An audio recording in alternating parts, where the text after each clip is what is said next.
এখনকার প্রতিযোগী শামীম শেখ বিভাগ 3 নম্বর আসন।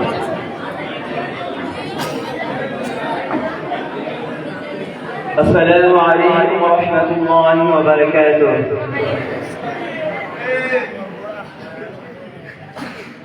نحمده ونصلي على رسوله الكريم أما بعد. فأعوذ بالله من الشيطان الرجيم. بسم الله الرحمن الرحيم. وقاتلوهم حتى لا تكون فتنة ويكون الدين لله. صدق الله العظيم. وقال النبي صلى الله عليه وسلم: الجهاد مات إلى يوم القيامة، أو كما قال عليه الصلاة والسلام.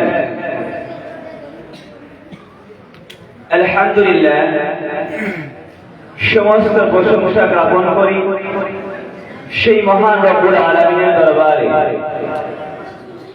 যিনি মহিয়ান গরিয়ান সর্বশক্তিমান অনন্ত অসীম দয়ালু কৃপাবান।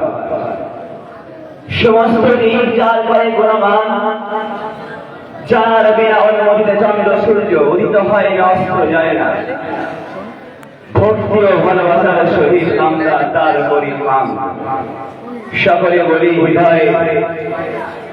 হৃদয়ের গভীর স্থান থেকে আমরা সকলে বলি আলহামদুলিল্লাহ। তারপরে বলে জানাই নবী করে শিরোমণি, মানব জাতির সব থেকে শ্রেষ্ঠ মুক্তিদূত হুজুরে পাক সাল্লাল্লাহু আলাইহি ওয়াসাল্লাম যারা আগমনকালে তথা এই সারা পৃথিবীতে মানুষ অন্ধকার থেকে দিনের পথ দেখেছিলেন। তো যারা মাধ্যম দিয়ে আল্লাহ রাব্বুল আলামিন এই পৃথিবীর বুকে এই সমাজের জন্য, মানুষের জন্য, মানুষের কল্যাণার্থে আমাদের উপহার দিয়েছিলেন। আল্লাহ রাব্বুল আলামিনের সবথেকে গ্রেট এন্ড গ্রেটেস্ট কিতাব, সবথেকে পারফেক্টলি গ্রহণীয় আল কোরআন। আর আল্লাহ রাব্বুল আলামিন আল্লাহর রাসূলের মাধ্যম দিয়ে দিয়েছিলেন নামাজ। তো সেই মহান মানবের প্রতি অসংখ্য দরুদ জ্ঞাপন করি। আমরা সবাই বলি সাল্লাল্লাহু আলাইহি ওয়াসাল্লাম।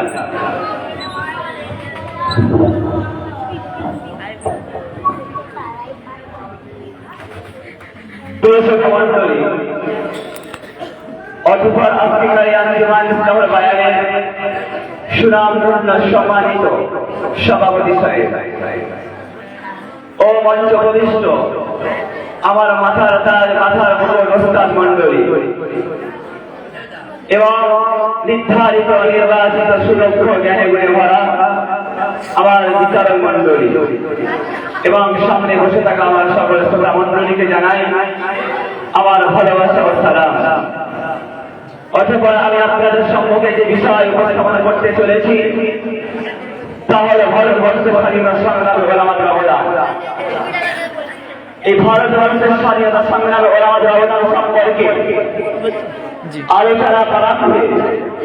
শুরুতে আমি যে মহাবিদ্যালয়কে স্মরণ করতে হয়, যে মহাপুরুষের যে অবদান রাখেন, তিনি হলেন শাহ ওলিউল্লাহ দেহলভী রহমাতুল্লাহ আলাইহি, যিনি ছিলেন এই ভারতবর্ষের স্বাধীনতা সংগ্রামের জন্মদাতা, অগ্রগামী। তিনি হলেন শাহ ওলিউল্লাহ দেহলভী রহমাতুল্লাহ আলাইহি। তিনি এই ভারতবর্ষের স্বাধীনতা সংগ্রামের জন্য এই ভারতবর্ষে যখন ইন্দিরা বঙ্গবাণী প্রথম আমলে সপ্তদশ শতাব্দীতে ওলিউল্লাহ শাহ দেহলভী রহমাতুল্লাহ আলাইহি তিনি আজ করতে পেরেছিলেন, তিনি চিন্তা করতে পেরেছিলেন, তারা ধারণা দেয় যে ভারতবর্ষের এই মানুষের খুব শোচনীয় দেশ এবং জাতির ভাষাটা বলে দিতে, তাই তিনি সর্বপ্রথম একটা আন্দোলন গড়ে তুলেছিলেন যা ওলিউল্লাহ আন্দোলন নামে খ্যাত ছিলেন। তো শতাব্দীর পর শতাব্দী ধরে চলে আসা মুসলমানদের রাজত্ব এমন সময় এমন পর্যায়ে ইন্ডিয়া বঙ্গবাণী তারা মুসলমানদেরকে ভারতবর্ষ থেকে চক্রান্তের মাধ্যম দিয়ে তারা মুসলমানদের রাজত্বের অবস্থায় মুখে ফেলে দিয়ে ইংরেজদের ক্ষমতাকে তারা স্থাপন করতে পারলেন। এমন সময় দেখা গেল শাহ ওলিউল্লাহ রহমাতুল্লাহ আলাইহি তিনি এই ভারতবর্ষকে স্বাধীনতা সংগ্রামের জন্য যে আন্দোলন গড়ে তুললেন, কিন্তু তিনি যে সচেষ্টার প্রোগ্রাম তিনি এই ভারতবর্ষের লোকে দিয়ে করালেন, এমন সময় আল্লাহ রাব্বুল আলামিন শাহ ওলিউল্লাহ রহমাতুল্লাহ আলাইহি এই প্রোগ্রামের সচেষ্টাকে সমাজের মধ্যে বাস্তবায়িত করার জন্য ইস্ট ইন্ডিয়া কোম্পানিকে এই ভারতবর্ষ থেকে তাড়ানোর জন্য তিনি যে প্রোগ্রাম তিনি যে আন্দোলন গড়ে তুলেছিলেন, তার আগে আল্লাহ রাব্বুল আলামিন শাহ ওলিউল্লাহ রহমাতুল্লাহ আলাইহিকে দুনিয়ার বুক থেকে তুলে দিয়েছিলেন। তারপরে কালের ঘটনাবর্তীতে মিটমিট করে চলতে থাকা মোগল সাম্রাজ্যে একটা বাতি ছিল, সেটাও শেষ সময়ে নিভিয়ে গেল। 1830 খ্রিস্টাব্দে দিল্লির বাদশাহ শাহ, দিল্লির শেষ সম্রাট ছিলেন বাদশাহ শাহ, তার কাছ থেকে ইস্ট ইন্ডিয়া কোম্পানি জোর করে ছিনিয়ে নিয়েছিল এই ভারতবর্ষের শাসন ক্ষমতাকে।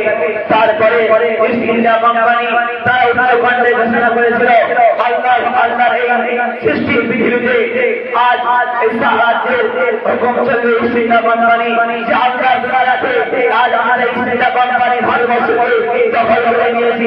এই দখলের রাজত্ব চলবে, আমরা ইস্ট ইন্ডিয়া কোম্পানি তখন থেকে মুসলমানদের মধ্যে একটা বিক্ষোভ, একটা চিন্তা হয়ে গেল এই ইস্ট ইন্ডিয়া কোম্পানি কিভাবে ভারতবর্ষ থেকে তাড়ানো যায়। যখন মুসলমানদের ভিতরে এই ধারণা জেগে উঠল, তখন ওলামাদের মধ্যে সর্বপ্রথম যে বীর পুরুষ গর্জে উঠেছিলেন তিনি হলেন শাহ ওলিউল্লাহ রহমাতুল্লাহ আলাইহির সুযোগ্য সন্তান শাহ আব্দুল আজিজ রহমাতুল্লাহ আলাইহি। তিনি উচ্চ কণ্ঠে ঘোষণা করেছিল ইস্ট ইন্ডিয়া কোম্পানির বিরুদ্ধে জিহাদ করতে হবে, জিহাদ করতে হবে। তখন ইস্ট ইন্ডিয়া কোম্পানি তারা এই ফতোয়াকে বাজেয়াপ্ত করে। শাহ আজিজ রহমাতুল্লাহ আলাইহি তিনি উচ্চ কণ্ঠে বলেছিলেন, হে ভারতবর্ষের মুসলমানরা, তোমরা সরো, আমরা আজ থেকে পরাধীন, আমরা আজ থেকে পরাধীন। সুতরাং পরাধীনের বিরুদ্ধে আমাদের জিহাদ করা নৈতিক এবং ধর্মনৈতিক কর্তব্য। সেখান থেকে শুরু হয়ে গেল ইস্ট ইন্ডিয়া কোম্পানির বিরুদ্ধে জিহাদ। এরপরে যখন এই যুদ্ধের জন্য আব্দুল আজিজ রহমাতুল্লাহ আলাইহি শিষ্য এবং সমর্থক খুঁজতে শুরু করল, তখন শাহ আব্দুল আজিজ রহমাতুল্লাহ আলাইহি তিনি তখন বিদ্রোহ হওয়ার কারণে তিনি তারা এই সর্বোচ্চ শিক্ষার প্রচেষ্টাকে তিনি ভারতবর্ষের বুকে প্রচার করতে পারলেন না। তারপরে সৈয়দ আহমদ তিনি তারা সমর্থক হিসাবে তিনি ভারতবর্ষের স্বাধীনতার জন্য তিনি এগিয়ে এসেছিলেন এবং তিনি স্লোগান করেছিলেন, তিনি এই আন্দোলন করেছিলেন।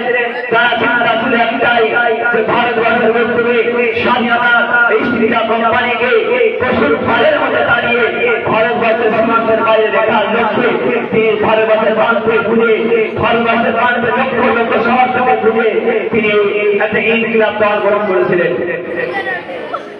তারপরে 1830 খ্রিস্টাব্দে বালাঘাট ময়দানে এই স্বাধীনতার সংগ্রামে সব থেকে বড় বড় তিনটি অগ্রনায়ক শাহ ইসমাইল রহমাতুল্লাহ আলাইহি এবং শাহ সৈয়দ আহমেদ এবং হাফেজ আব্দুল হাই সহ অনেকে বালাঘাট ময়দানে তারা শহীদ হয়ে গিয়েছিলেন। 1857 খ্রিস্টাব্দে হাজী আতাউল্লাহ হাজী আব্দুল রহমাতুল্লাহ আলাইহির নেতৃত্বে একটি যুদ্ধ সংগঠিত হয়েছিল। তার মধ্যে যারা ছিলেন কাসেম নারায়ণ রহমাতুল্লাহ আলাইহি, রশিদ আহমেদ গাঙ্গুলি এবং হাবিব হাবিব কমল গুজুরের নেতৃত্বে সামরিক ময়দানে যুদ্ধ হয়েছিল। আর এই যুদ্ধের ময়দানে এই বুজুর্গরা, এই ওলামারা তারা যে ইংরেজদের তোপ কামান ছিনিয়ে নিয়েছিল, তখন ইস্ট ইন্ডিয়া কোম্পানি ঘোষণা করেছিলেন, এখন থেকে আজ থেকে এই ভারতবর্ষের মুসলমানরা মুসলমানদের যাদের মাথায় আছে দেবে, যাদের ঘরে আছে নাম পাতাম যারা, যাদের মুখে আছে দাঁড়ি, তাদের ধরে ফেলতে হবে, আর ধরে নিয়েছে তাদেরকে ফাঁসি দিতে হবে। ব্রিটিশ শাসক এই ঘোষণার সঙ্গে সঙ্গে 1-2 সপ্তাহের মধ্যে 2 লক্ষ মুসলমানদেরকে ধরে ফাঁসির দড়িতে ঝোলানো হয়েছিল। যাদের মাথায় ছিল, যাদের ঘরে আছে গায়ে ছিল লম্বা জামা, যাদের মুখে ছিল লম্বা দাড়ি, তাদের মুখে ফাঁসির দড়িটা ঝুলিয়েছিল, যার মধ্যে ছিল 5,000 আলেম ওলামা। मेरे भाइयों, आज 57 খ্রিস্টাব্দে ইংরেজ সাম্রাজ্যবাদী ব্রিটিশদের এই আন্দোলনের ব্যর্থ হওয়ার পরে তারা একটি রিপোর্ট চাইল যে তাদের মধ্যে মুসলমানদের মধ্যে একটি নির্যাতন শুরু হয়ে গেল, লোক হস্ত নির্যাতনের শিকার হলো ভারতবর্ষের মুসলমানরা। তখন ইন্ডিয়া কোম্পানি এই রিপোর্ট চাইল তারা এই সংগ্রামকে, এই জিহাদকে উস্কে দিয়েছিল, তারা এই নেতৃত্ব দিয়েছিল। এই রিপোর্ট যখন চায় তখন ডক্টর উইলিয়াম এই ধরনের এই রিপোর্ট দিয়েছিলেন যে 1857 খ্রিস্টাব্দে মুসলমানদের এই নেতৃত্ব দিয়েছিলেন আলেম ওলামারা। তখন থেকে মুসলমানদের আলেম ওলামাদের উপর শুরু হলো বিধান নির্যাতন। তখন থেকে শুরু হলো 20 নম্বর অধ্যায় গণহত্যা। নিধান যজ্ঞের লক্ষ্যে বস্তুর যে মূল টার্গেট হলো আলেম ওলামা। তখন এই হুকুম করার সঙ্গে সঙ্গে ব্রিটিশ শাসক বা 15 দিনের মধ্যে 52,000 ওলামাকে ধরে ফাঁসিতে ঝোলানো হয়েছিল। ঝোলানোর পরে এমন এও কাণ্ড হয়নি, বরং দিল্লির চাকরি নিয়ে পাকিস্তানের দ্বারায় ফেলা করতেছিল যে গ্রান্ট বের চলে গিয়েছে, তারা ধরে এমন মিটিং ছিল না, এমন এমন গাছ ছিল না যার মধ্যে ধরে ফাঁসি ধরা হয়, ফাঁসি তাদেরকে দেওয়া হয়।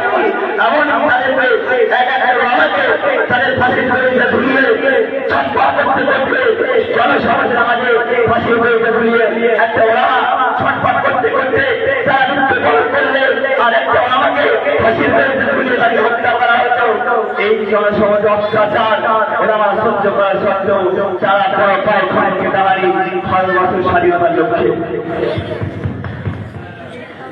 সুতরাং আমরা যদি এই ভারতবর্ষকে স্বাধীন করতে হয়, এই ওলামারা যে অবদান করেছিলেন, যে অবদানকে তারা রেখেছিলেন এবং তারা এই অবদানের ভিতরে সর্বপ্রথম শেষ চিত্রনায়ক ছিলেন হুসেন আহমেদ মাদানী।